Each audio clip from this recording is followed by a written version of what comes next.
turn off our magnet mode. Okay, so the way this is working in here is we have a redstone clock in the middle. Okay, and it's just stereotypical redstone clock. It's maxed out time, so it's pretty slow. Each corner connects to a different pulse lengthener. That's vanilla redstone pulse lengthener, which is connected to the piston.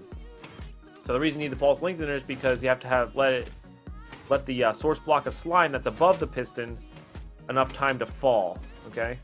So you only need 4 blocks of slime, or 4 source blocks of slime liquid for this particular spawner. You can do this very easily with just 1 block of slime. It's ridiculously efficient with just 1 block of slime as well. But I figured we had 4 corners of the clock, might as well do 4 pistons, make it ridiculously efficient. So that's, if you don't know redstone stuff, you can look up pulse lengtheners and stuff like that on YouTube. But this, like I said, just a stereotypical redstone clock connecting to the 4 corners of the pulse lengthener here. And they just control the piston, so it goes in a round-robin fashion, so nothing's going all at once. Okay, so that's the redstone aspect of it. That's just pistons and source blocks there. So let's build up to the proper length here so we can...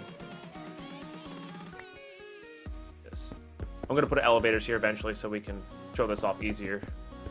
So anyway, the next section is underneath here. So as you can see, these guys are working. Goes back a few seconds, lets enough slime come out. Now this slime falls onto signs here, which allow slimes to spawn in the slime that's falling, but fall through into the catch tray. The reason that this is so effective is because of the way the tick rate works and how slimes spawn, or how they think about spawning.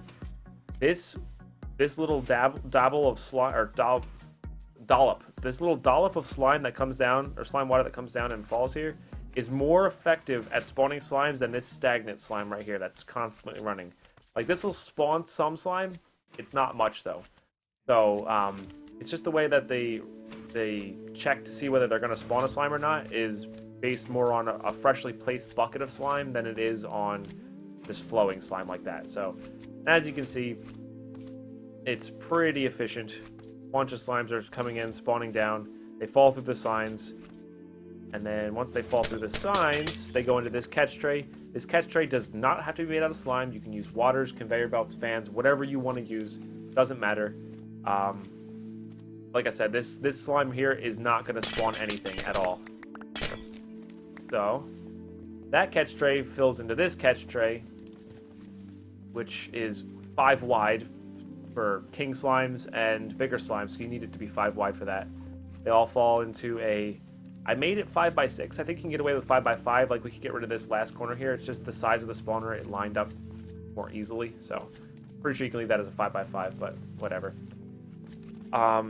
Now, you can do whatever kind of killing method you want. You don't need to have spikes like I have set up, but if you want some controllability of your spawner slash killing room, you can do this method, which is a bunch of wood spikes in the middle, iron spikes connected to sticky pistons on the outside. So what we can do here is we can shut off the iron spikes, so the big slimes in the middle don't touch the outside edge and they don't die. So if you want to level up your Tinker's tools, the iguana tweaks, you want to, kill them with a looting sword, if you want to kill them, get player kills, whatever reason you would have to wanting to kill those guys, experience, whatever. You can also replace these guys with diamond spikes for experience if you really wanted to.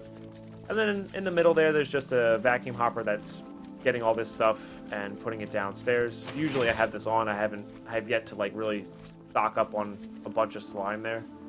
So, and then finally, this is just the redstone controller for the pistons there. It's just a bunch of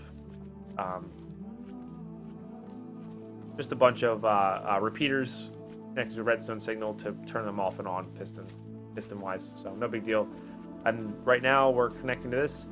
This spawner's been running for, look at our stats, about that time. We haven't spent it, we'll say 2 days, because we haven't spent the entire time to have this place be chunk loaded. Plus, I guess some people might have hung out here and haven't chunk loaded.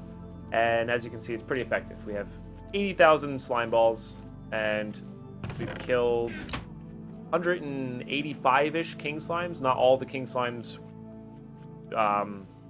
They all drop mini yellow hearts, but we've killed some of them. I've also consumed some of the mini yellow hearts. Some of the mini yellow hearts are over there. So this is actually probably in the 200s that we've killed king slimes in just 2 days of play. So these are all the king slime tools that you got. So this is live from Twitch. That was our YouTube tutorial type of thing on how to build the king slime. Not really how to build it, but just showing off the king slime spawner. Ridiculously effective. Doesn't have a lot of uses, but it has a few. So definitely worth checking out. Definitely a lot of fun to craft. Definitely very satisfying to have going and running the entire time. So, pretty cool. All right, there you go. There's the highlight. There you go. I'll highlight that later.